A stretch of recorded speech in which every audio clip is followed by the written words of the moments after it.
When you come across voiceover work, there are usually a few questions that you ask yourself. One is it worth doing? And what's the length of it? Is it too long? Is it going to take me ages to actually do it? Is it well paid enough? Does the length of it and what it's for, does that justify the fee being offered or the fee you might charge? And I think also there's an ethical dimension that kind of poses maybe a moral question for you personally, and that can be brought into the mix as well. So let's take a look at a job that's doing the rounds on Voice 123 at the moment, and let me try and talk you through it and see what decision you might make. This job is for a British male voice. They want a custom audition, so that's really a specific audition of their script. And it says, can you record a sample for this script, accent receive pronunciation, so standard, neutral British English, really, Queen's English, or King's English, I suppose we'd say now. Listening age 25 to 30. That doesn't mean you've got to be, as the voice actor, aged between 25 and 30. It simply means that the listeners they anticipate who are going to hear this thing are going to be in that age range. Pronunciation, articulate clearly without ambiguity. Speech speed, moderate and uniform. Don't procrastinate. Don't rush or slow. Or be slow, I suppose they're saying there. Intonation, natural undulation with appropriate reinforcement where emphasis is needed. Just the modulation they're talking about there. Tone, clean, moderate tone, not too deep. Warm tone, style, positive, lively, approachable, like talking to family and friends. So a kind of conversational thing. They've got the script there. We'll take a look at that in a moment. And then let's have a look at this. The budget, look at this, $10,000. So in UK British pounds, that's probably about £7,500. So it's very well paid, but is it very long? Let's take a look at the document here, and this will give us an idea of what the script is all about. As I suspected, this is a TTS, so that's a text-to-speech system, and it's about 100,000 words. What is your price? Well, they've said $10,000, but do they want you to undercut that? Don't know. They're looking, well, we've done all this before, haven't we? 25 to 30 years of age will be the listening demographic. Articulate, blah, blah, blah, blah. They've just repeated that again. And here is the text. And I suppose because they've said it's a text-to-speech thing here, that says to me that it's basically AI, isn't it? What they're doing is they're cloning your voice and then they're going to use it ad infinitum. So you're signing away, really, no wonder it's worth $10,000, because you're signing away your voice to be used for whatever. Now, the script they give you is this one here, and it's going to be gobbledygook, almost certainly, or not really mean anything. Hey, David, this is the new intern, Lucy. She just graduated from LSE. So they've called this general. So this is a kind of introductory thing. Mr. Potter, this time we want to blah, blah, blah, blah. On it goes. And they've got little, in red here, descriptions on how they want the performance.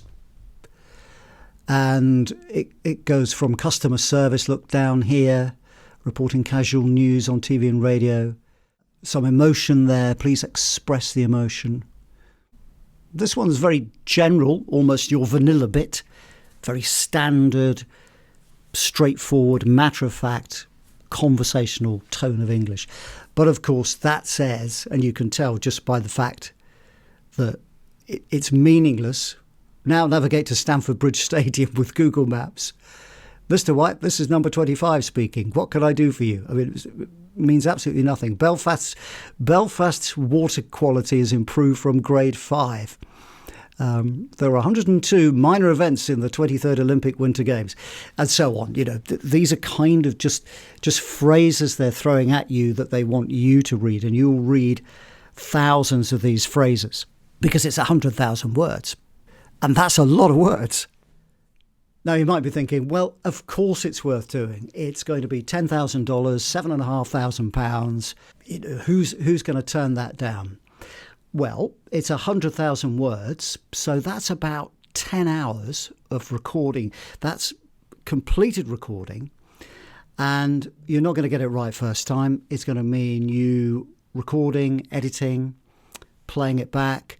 So easily 4 or 5 times that amount. I think you'll be up to 40, 50 hours, possibly. I mean, it's not an audio book, so you might be able to get it down to 3 hours or so.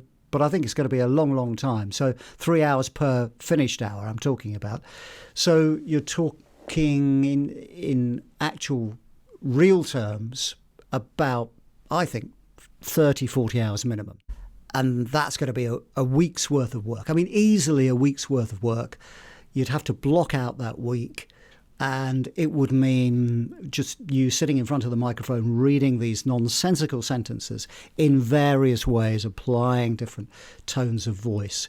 Quite a skill to it. I mean, you've got to have little subtle nuances there. You can't deliver it in the same way all the time. Plus, you don't know if any phrases are going to come back from the client saying, not sure about that. Can you redo it? So that's where you're kind of at the upper end, that 5 hours for every 1 hour. Is going to come from, and that's going to be 50 hours of your time. So at least a week, possibly 2 weeks of solid work. And when I say a week, I'm talking Monday to Friday, possibly even Saturday morning, but certainly Monday to Friday, 9 to 5, you're going to be sitting there talking into your microphone and reading these meaningless sentences out.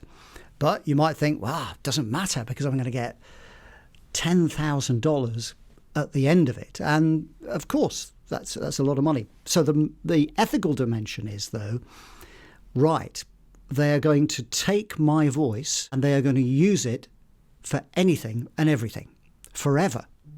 Your voice could just be used ad infinitum. And it can be used for all sorts of things. Commercials, it could be sampled by maybe a famous rapper is going to sample you and it become a multi-million-dollar hit. And you won't get a penny because you got your $10,000. Now you've got to shut up and not make any fuss because you've been paid off. So it's an interesting dilemma, I think, for you as the voiceover artist, or any of us, if we're going to go for something like that. Now, there are some people who say, look, I don't want to be part of this AI revolution. It's taking away our work. And I think there is a real argument to be had there about that. And certainly you might say yourself, I'm not doing it. I'm not doing it. I could do it quite easily. I'm a British male voice. I could certainly do that. But it's unethical. It's immoral for them to take my voice and use it forever. And it's putting not only myself out of work, but other people out of work. But then the counter argument to that is, well, if I don't do it, somebody else will. Somebody will do that job and get $10,000 for it. Although perhaps they might be looking for a slightly less. But anyway, it's going to be thousands of dollars, I would think. So it's certainly going to be decently well paid. But like I say, there's this moral dimension to it in that, you're kind of signing away everything. Now, there is a theory when it comes to AI and so on. There is a theory that actually it's going to increase the amount of work, certainly in the short term.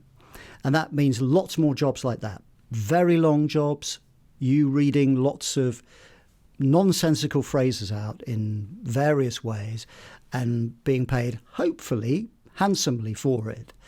And you might as well grab that work while it's there. And I think that's a valid argument because, like I say, if you don't do it, someone else is going to do it, aren't they?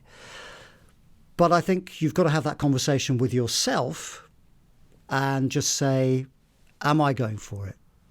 Is it worth it? Is it ethically acceptable to do it?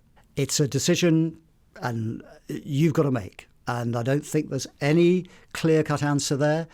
And I think this kind of job will increase over the years or even over the months. And will it put us all out of work? I don't know. I don't think it will, personally. I'm being the eternal optimist. I don't think it will. But I think it may impact at some level.